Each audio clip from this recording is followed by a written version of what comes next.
Hi,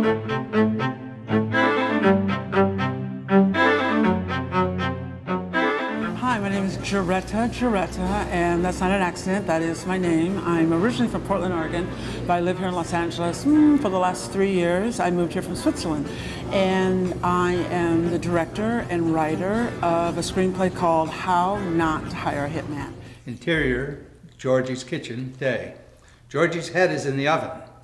Enter Georgie's mom. Honey, I'm glad to see you're finally cleaning the oven, but should your head really be in that far? It's a cautionary tale about what can happen when changing your mind is not an option. In a nutshell, it's a story of a girl that's a former Vegas showgirl, and after an extremely bad girls' night out, she loses her job, loses her dog, gets kicked out of her apartment, and let's say after one mojito too many, she accidentally hires a hitman.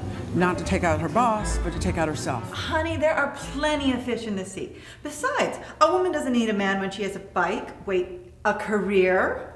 Georgie finally pulls her head out of the oven. Career? What career, Mom? I'm a freaking genie in a freaking monkey suit. Not exactly the freaking career choice of the stars. Watch the language.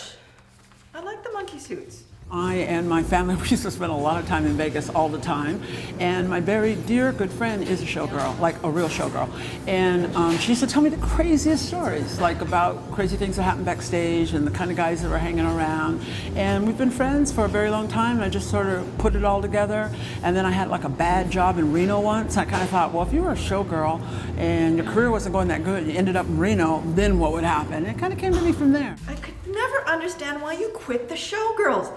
I used to love being your stage mother, teasing your wigs, posing backstage with Celine so reminded me of my days at the Tropicana. Coming from writing, I can't help to say it's story, story, story, and I would rather have 2 less action scenes or any kind of scene to be able to afford the time to let actors develop story, because then your action and everything else, or what you're blowing up or your car chase, is going to mean something, and I think that's a real good thing to keep in mind.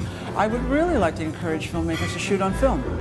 So many people make the assumption before they crunch the numbers that it's cheaper to shoot digitally, and not necessarily.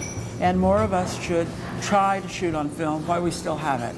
And I can only tell you from my own personal experience, I shot one film on film quite a few years ago, and honey, it's holding up.